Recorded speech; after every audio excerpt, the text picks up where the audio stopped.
the Loveless song we made was very much more edgy than the stuff they were making, and he wanted to make it that way on purpose. Like he was like, no, my fans haven't gotten this yet. Let's see how this does. Like I don't know how they'll react to you rapping. I don't know how they'll react to me being like super aggressive on the chorus. Let's just do it and see what happens. And it worked. Same thing with Magnolia Park and the rapping. Like they just seem super down to just do things that, I've been around for a minute, but obviously I'm just now seeing the success part. But like 5 or 6 years ago, people would not be down to do this stuff. So like it just seems to be like a very forward moving thing.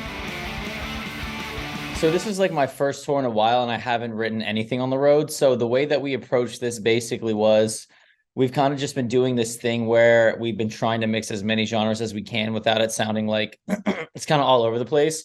So once we kind of picked the general direction for the album, I kind of had the idea going into it. We just kind of tried to build the beats around the feel we were going for, I guess is the best way to describe it. Like we wanted to make sure we were pulling from the pop punk stuff because I had gotten a ton of fans from that, the rock stuff as well, and the rap, of course, that I've been doing for like 10 years. So it was all just kind of sitting down together with my friends who seem to be the only producers that can nail it, which is good, as to how we can blend all that without it sounding just like basically terrible, right? Like it's really hard to pull from everything and kind of have it sound cohesive. So it was a lot of work on that end. And once we kind of started nailing that, I kind of just started writing and stuff kind of naturally flows to me. And I kind of tend to just trust my gut with that first idea that comes in because it usually ends up being the best.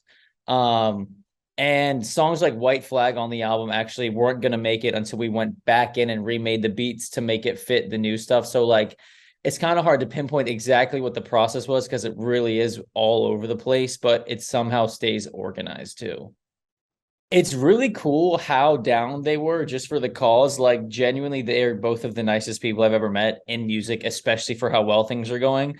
People tend to get super egotistical when they have as much success as Loveless is currently having, but that's definitely not the case with them. Um, so I had a mutual friend actually who knew Julian since he was like 16, like just coincidentally. And he had been producing for me for years. And he was like, dude, like, you should hit this kid up. I promise. He's like about to blow up. And that's when Loveless was having a massive TikTok moment. All their stuff was like their numbers were just flying up. And I literally just sent them a DM and I was like, hey, long shot, here's a track. Let me know if you like it.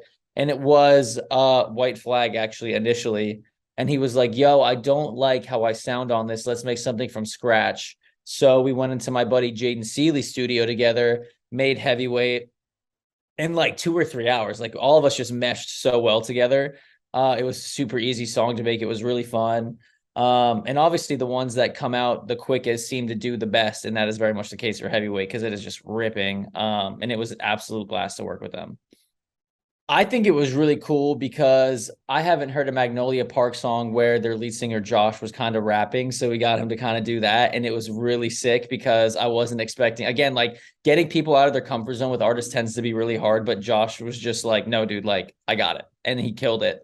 Um, and we got to hang out. It was super cool. We got to know each other a little bit. They're just really cool and like chill people. Like the scene right now seems to have like replaced all the annoying egotistical people with the new artists that are just like genuine, nice, fun, like cool to be around, like not douchey or mean. Like, so I'm having a blast working with all these people just because we all mesh together so well. Cause I don't do well with people that aren't like that, Definitely. And also the fact that people are just willing to push themselves out of their comfort zone. Like the Loveless song we made was very much more edgy than the stuff they were making. And he wanted to make it that way on purpose. Like he was like, no, my fans haven't gotten this yet. Let's see how this does. Like, I don't know how they'll react to you rapping. I don't know how they'll react to me being like super aggressive on the chorus.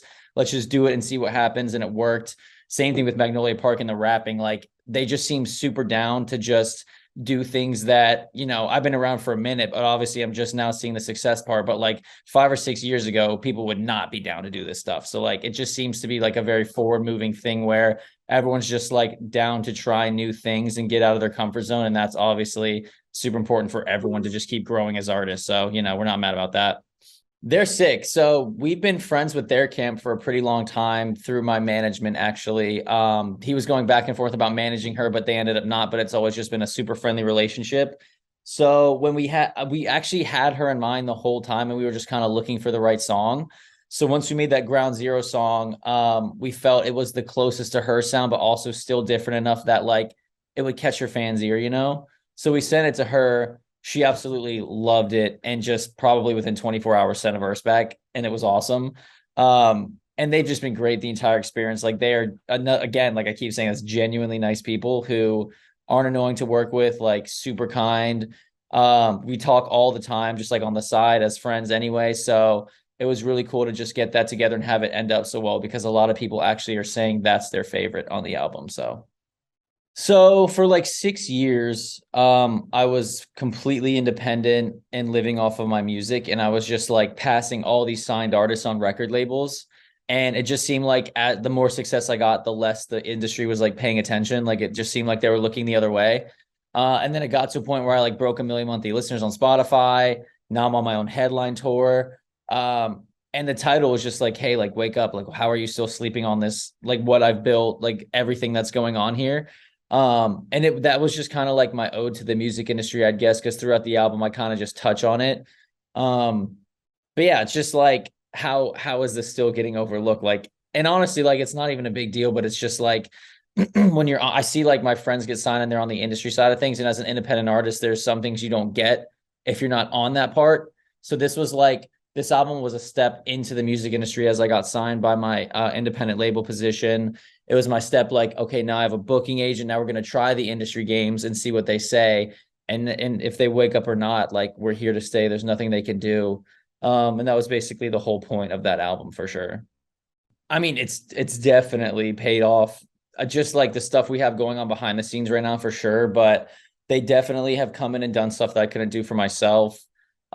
Just the fact that I'm like headlining a tour, I never thought that would be realistic, and now we're 7 days deep on it and it's crushing. So I would say it definitely paid off. Like, of course, I've been doing it for 10 years and there's frustrations where I'm like, I could have handled this better, or like I would have done this better. But that's just the whole team collaboration thing, because they can absolutely do a million things that I cannot do for myself, and they do. So it's just kind of learning to like, because I've always been in the control room in charge of everything. And it's like, no, I can actually take a step back and not worry about the annoying, tedious stuff. Just make the music, make the connections with people, get out on the road more because I'm not handling everything. So it's taken a load off in places that were necessary so that I could excel further, would be the best way to sum it up for sure. Dude, it's been pretty crazy. So I'm used to being the opener with like the 20, 30-minute set. And then all of a sudden your set's 60 minutes long and you're like, wow, this is immensely harder to get through. Like easily by the last song every night, my voice is pretty dead. But dude, it's been sick. Like I spent like 6 or 7 hours just writing the live show, just like keeping it interactive, but not being too much, like trying to perfect everything. And the feedback that I've gotten is just like immensely good. Like everyone is stoked and saying it's incredible. So I'm really excited to keep it going. I'm at a point where like I opened for so long that when the crowds show up and there's people in these venues, I'm like, who are they there for? And then it's just like, oh, wait, it's literally, that's me. Like, that's crazy. So whether they're small shows, big shows, like it's kind of been all over the place. Like we were playing for 2,000 people yesterday, 100 people some days, like 50 kids some days. It's sick that they're just showing up, and like this is such an incredibly successful first tour in my eyes that like it's hard for me to see anything negative about it, you know?